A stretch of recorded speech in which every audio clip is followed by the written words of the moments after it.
کھا کر بولتے ہیں یہ پروگرام سجایا گیا ہے، یقیناً جن لوگوں نے سجایا گیا ہے میری جتنی باتیں لوگوں کے دلوں میں جائے گی انشاءاللہ، اگر کسی کے دماغ میں بیٹھے گی، دل میں بیٹھے گی، زندگیاں بدلے گی، اگر کسی ہندو بھائی کے سمجھ میں آئے گی، اگر کسی پولیس والے کے سمجھ میں آئے گی، تو میرا ماننا ہے کہ جن لوگوں نے اس پروگرام کو سجایا ہے ان کو اس کا ثواب ملے گا، ہے نا؟ ملے گا نہیں ملے گا؟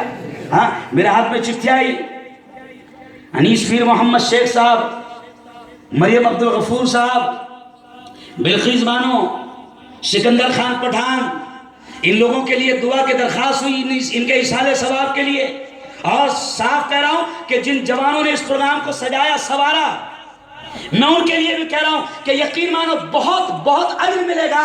اب اصل بات میں آپ کو سمجھانا چاہ رہا ہوں، اور علماء کرام پہلے بھی خدمت کیے تھے، اور آج بھی امت کے جو حالات ہیں، آج بھی ملک میں جو حالات ہیں، اس سے پہلے بھی علماء نے خدمت کیا، آج بھی کر رہے ہیں اور آئندہ بھی کرتے رہیں گے۔ ابھی حکومت نے بدمعاشی کی، کیا بدمعاشی کی تھی؟ مسلم پرسنل لا بورڈ میں دخل اندازی، کیوں؟ شریعت میں دخل اندازی، اللہ کے قانون میں دخل اندازی۔ بات غور سے سننا، کیا سمجھا رہا ہوں؟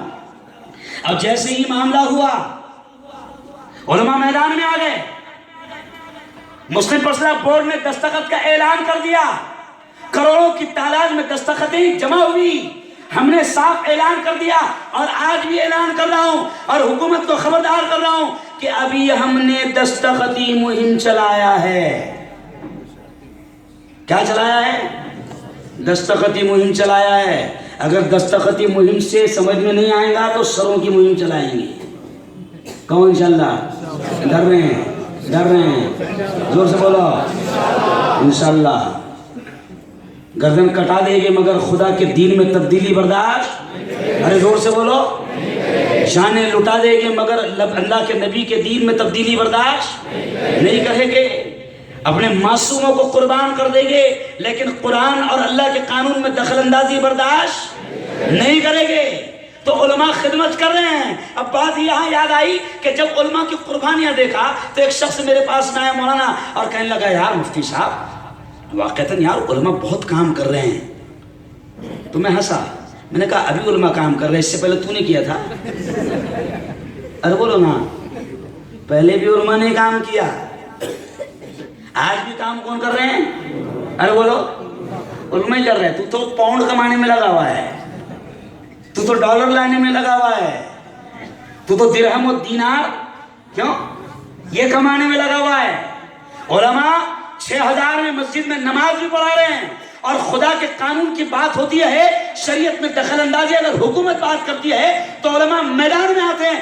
آج بھی علماء میدان میں آئے ہیں، اور سن لو آج میں یہ پیغام دے کر جا رہا ہوں، اللہ کے قانون، اللہ کی شریعت کی بات اور قرآن کی بات، نبی کے دین کی بات آپ کے سامنے رکھ کے جا رہا ہوں کہ یاد رکھو آج پورے ہندوستان میں مسلمان پریشان ہوا، مسلمان بے چین ہوا کہ کیا ہوگا کیا ہوگا۔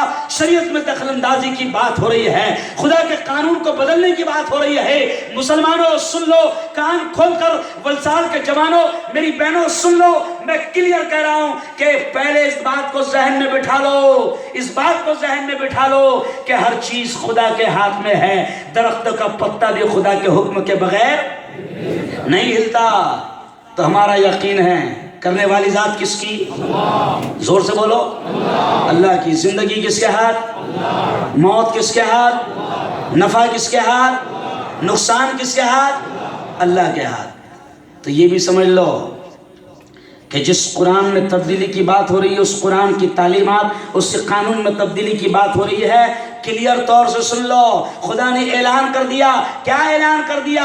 اِنَّا نَحْنُ نَزَّلْنَا الذِّكْرَ وَإِنَّا لَهُ لَحَافِظُونَ۔ اللہ نے یہ اعلان کر دیا کہ اس قرآن کو، اس ذکر کو، اس نصیحت کو ہم ہی نے اتارا، وَإِنَّا لَهُ لَحَافِظُونَ، اور ہم ہی اس کی حفاظت کرنے والے ہیں۔ قرآن میں کچھ نہیں تبدیلی ہونے والی ہے، زیر زبر میں تبدیلی نہیں ہوگی۔